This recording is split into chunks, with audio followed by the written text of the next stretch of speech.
My dear countrymen, Namaskar. In Mann Ki Baat, once again, we shall touch upon the successes of the country, the achievements of the countrymen. During the last few weeks, be it sports, science or culture, a lot has happened that every Indian is proud of. Recently, there was a lot of talk in the country over Shubhanshu Shukla's return from space. As soon as Shubhanshu landed safely on Earth, people jumped with joy, a wave of happiness rippling through every heart. The entire country was filled with pride. I remember when Chandrayaan-3 successfully landed in August 2023, a new ambience was created in the country. A new curiosity also arose among children about science, about space. Little children now say, "We'll also go to space. We'll also land on the moon. We'll become space scientists." Friends, you must have heard the name of the Inspire Manak Abhiyan. This is a campaign to promote innovation among children. In this, 5 children are selected from each school. Each child brings up a new idea. So far, lakhs of children have joined this, and after Chandrayaan-3, their number has doubled. Space startups are also growing rapidly in the country. 5 years ago, there were less than 50 startups. Today, there are more than 200 just in the space sector. Friends, next month, on the 23rd of August, it is National Space Day. How will you celebrate it? Do you have any new ideas? Do send me a message on the Namo app. Friends, in 21st century India, science is progressing with a renewed energy. A few days ago, our students won medals in the International Chemistry Olympiad. Devesh Pankaj, Sandeep Kuchi, Devadatta Priyadarshi and Ujjwal Kesari, all 4 of them brought glory to India. India has strengthened her image in the world of mathematics as well. In the International Mathematical Olympiad held in Australia, our students won 3 gold, 2 silver and 1 bronze medal.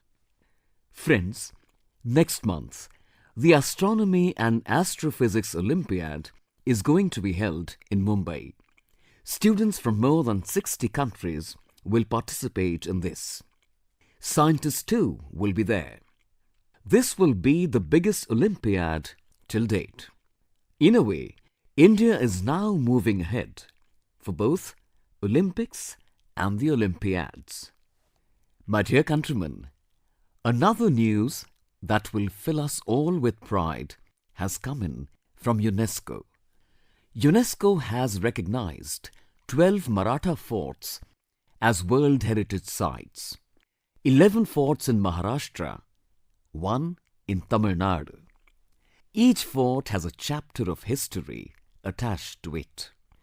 Every stone is a testimony to a historical event. Salher Fort, where the Mughals were defeated. Shivaneri, where Chhatrapati Shivaji Maharaj was born. A fort that is unreachable for the enemy. Khanderi Fort, an amazing fort built in the middle of the sea. The enemy wanted to stop him, but Shivaji Maharaj made the impossible possible. Pratapgarh Fort, where Afzal Khan was defeated. The echo of that saga still remains entrenched in the walls of the fort. Vijayadurg, which had secret tunnels, is a proof of Chhatrapati Shivaji Maharaj's far-sightedness. I visited Raigad a few years ago, bowed in front of Chhatrapati Shivaji Maharaj's statue. This experience will stay with me all my life. Friends, There are such amazing forts in other parts of the country too, which have faced attacks, faced the vagaries of weather, but never let their self-respect bow down. Chittorgarh Fort, Kumbhalgarh Fort, Ranthambore Fort, Amer Fort, Jaisalmer Fort of Rajasthan are world famous. Gulbarga Fort in Karnataka is also very big. The vastness of Chitradurga Fort will also fill you up with curiosity about how this fort would have been built in those times. Friends, Kalanjar Fort is in Banda, Uttar Pradesh. Mahmud Ghaznavi attacked this fort many times and failed every time. There are many such forts in Bundelkhand, Gwalior, Jhansi, Datia, Ajaygarh, Gadkundar, Chanderi. These forts are not just bricks and stones, they are symbols of our heritage. Sanskar and self-respect still peep from the high walls of these forts. I urge all the countrymen to visit these forts, know their history, feel proud. My dear countrymen, imagine, early morning, Muzaffarpur city of Bihar, the date, the 11th of August, 1908. Every street, every square, every movement seemed to have come to a halt at that time. There were tears in the eyes of the people, but there was fire in their hearts. People had surrounded the jail where an 18-year-old youth was paying the price for expressing his patriotism against the British. Inside the jail, British officers were preparing to hang a young man. There was no fear on the face of that youth. Rather, it was full of pride. The very pride that those who die for their country feel. That brave, courageous youth was Khudiram Bose. At the age of just 18, he showed such courage that shook the whole country. Even the newspapers reported then. When Khudiram Bose walked towards the gallows, there was a smile on his face.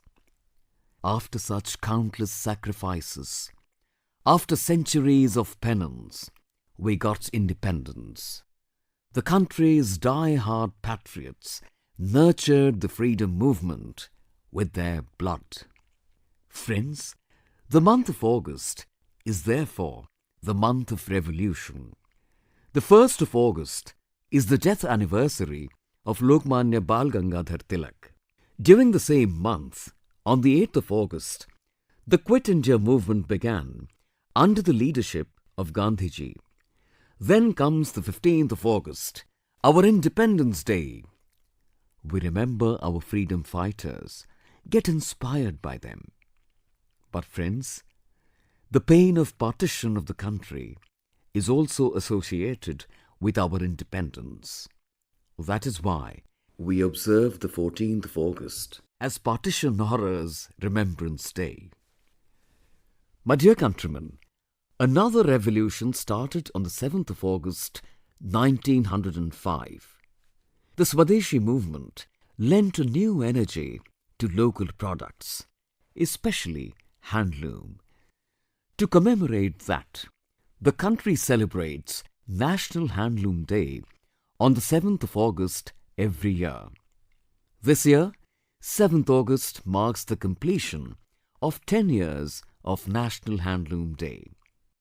Just like our khadi gave new strength to the freedom movement during the freedom struggle, today when the country is moving towards becoming a developed India, the textile sector is turning out to be the strength of the country. In these 10 years, lakhs of people associated with this sector in different parts of the country have scripted many success stories. Kavita Dhavale of Paithan village in Maharashtra used to work in a small room earlier. There was neither space nor facilities.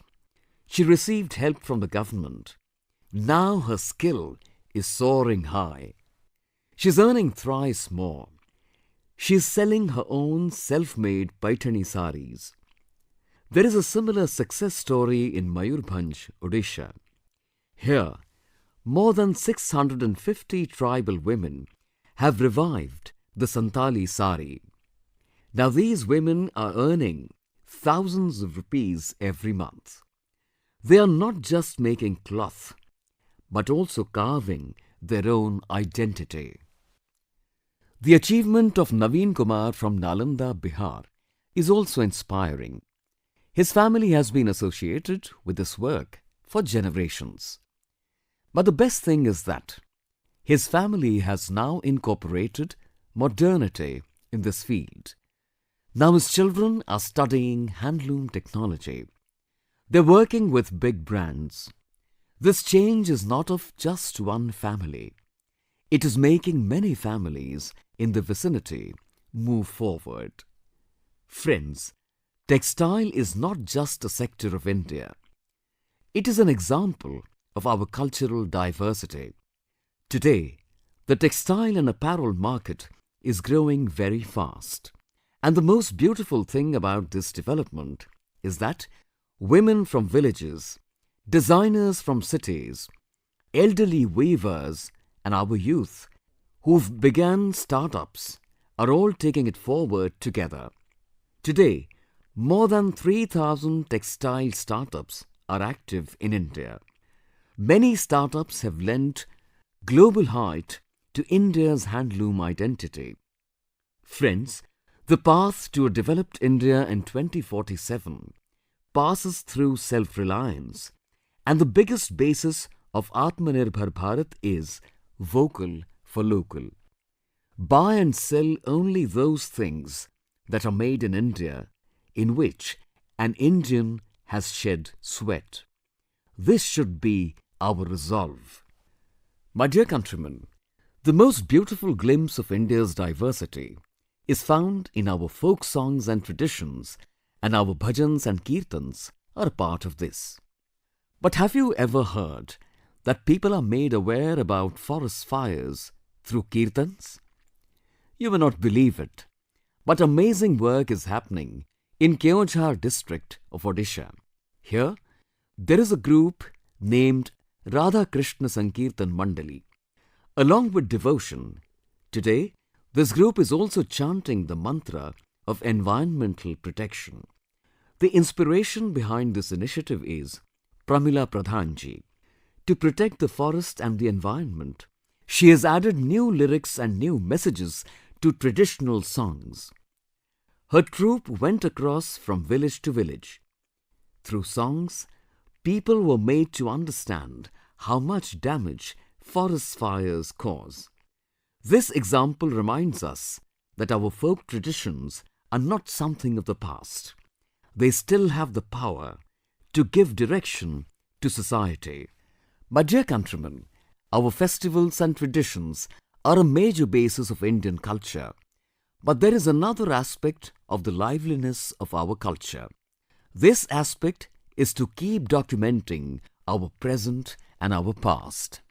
Our real strength is the knowledge that has been preserved in the form of manuscripts for centuries. These manuscripts contain science, medical procedures, music, philosophy, and most importantly, the thought that can make the future of humanity brighter. Friends, it is the responsibility of all of us to preserve such extraordinary knowledge, this heritage. In every era in our country, there have been some people who've made it their sadhana. One such inspiring personality is Mann ji, who is from Tanjavur, Tamil Nadu. He felt that if today's generation does not learn to read Tamil manuscripts, this precious heritage will be lost in the future. For that, he started evening classes where students, working youth, researchers, everyone started coming over to learn. Mann ji taught people the method of reading and understanding Tamil Suvadiyiyal, that is, palm leaf manuscripts. Today, through a number of efforts, many students have become proficient in this art. Some students have even started research on a traditional medicine system based on these manuscripts. Friends, imagine, if such efforts are made across the country, our ancient knowledge will not remain confined within walls. It will become a part of the consciousness of the new generation. Inspired by this very thought, the Government of India has announced a historic initiative in this year's budget, Gyan Bharatam Mission. Under this mission, ancient manuscripts will be digitized. Then, a national digital repository will be created, where students and researchers from all over the world will be able to connect with India's knowledge tradition.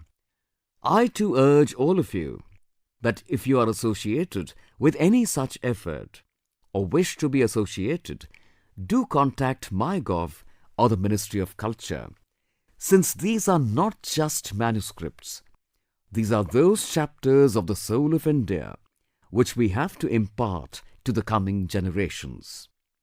My dear countrymen, if you are asked how many kinds of birds there are around you, what will you say?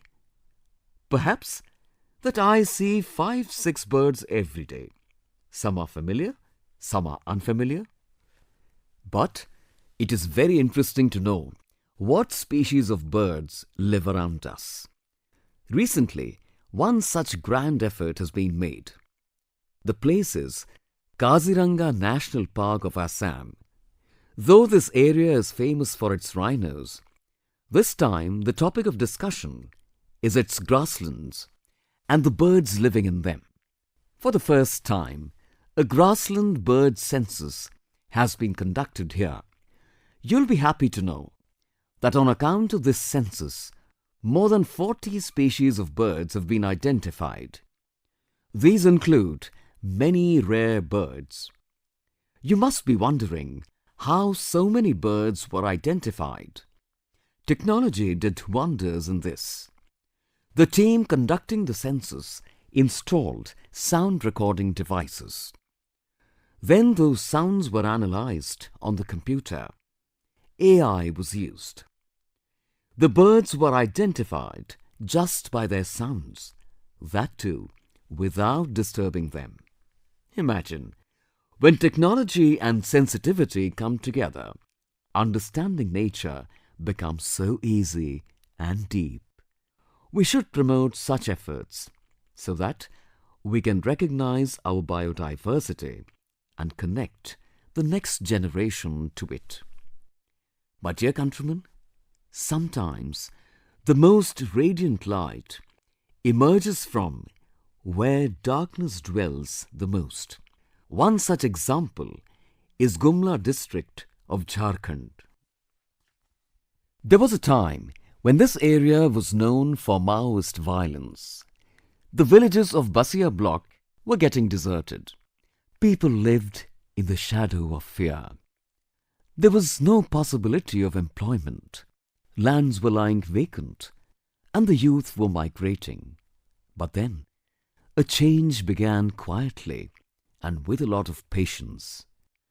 A young man named Om Prakash Sahuji left the path of violence.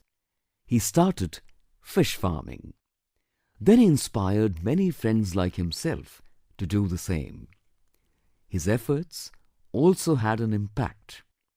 Those who were earlier holding guns have now taken up fishing nets. Friends, Om Prakash Sahuji's beginning was not easy. There were protests, threats were received, but the courage did not wane. When the Pradhan Mantri Matsya Sampada Yojana was launched, he gained new strength. He received training from the government and help in making ponds. Within no time, the fisheries revolution started in Gumla. Today, more than 150 families of Basia block have joined fish farming.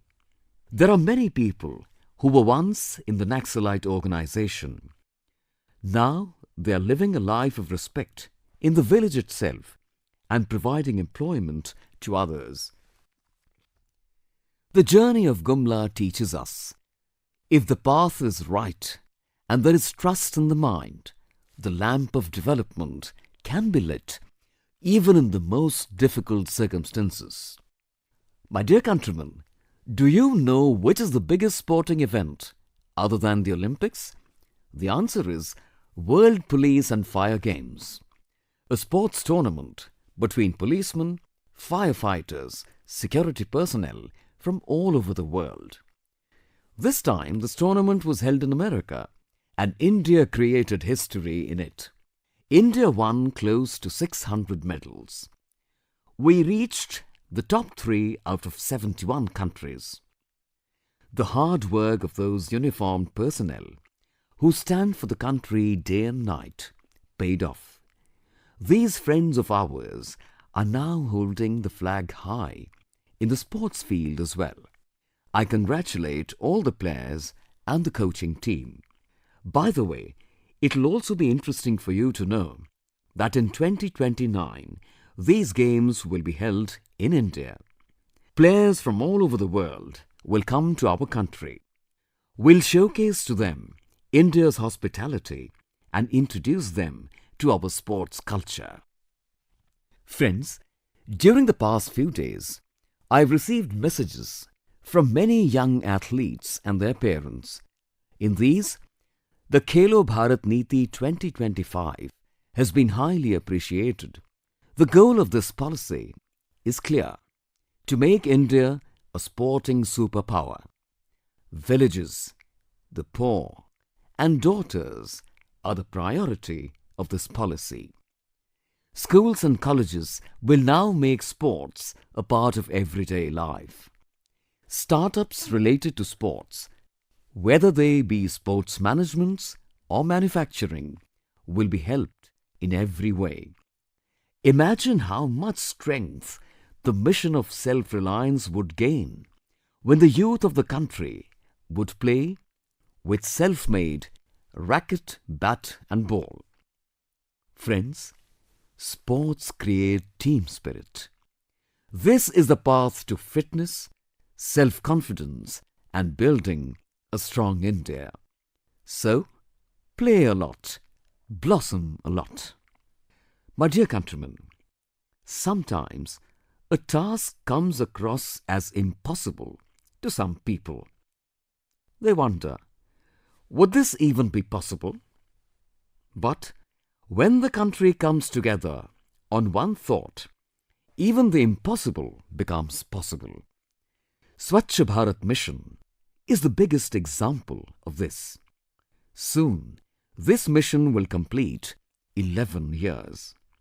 But its strength and its need is still the same. In these 11 years, Swachh Bharat Mission has become a mass movement.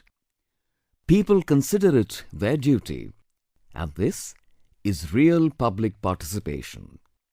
Friends, the Swachh survey conducted every year has lifted this feeling further. This year, more than 4,500 cities and towns of the country joined it. More than 15 crore people participated in it. This is not an ordinary number. This is the voice of Swachh Bharat. Friends, when it comes to cleanliness, our cities and towns are working in different ways according to their needs and surroundings. And their impact is not just limited to these cities. The whole country is adopting these methods. The people of Kirtinagar in Uttarakhand are setting a new example of waste management in the hills. Similarly, organic waste management is being done with the help of technology in Mangaluru. There's a small city called Roing in Arunachal. There was a time when waste management was a big challenge confronting the health of the people there. The people there took responsibility for it. Green Rowing Initiative was started, and then an entire park was created from recycled waste. Similarly, many new examples of water management have been set in Karad, in Vijayawada. The cleanliness at the riverfront in Ahmedabad has also caught everyone's attention. Friends, a team in Bhopal is called Sakaratmak Soch. It comprises 200 women. They don't just clean, they also change mindsets. Cleaning 17 parks in the city together, distributing cloth bags, every step of theirs is a message. Owing to such efforts, Bhopal has now come a long way in the Swachh survey. It is also important to mention the Gomti River team of Lucknow.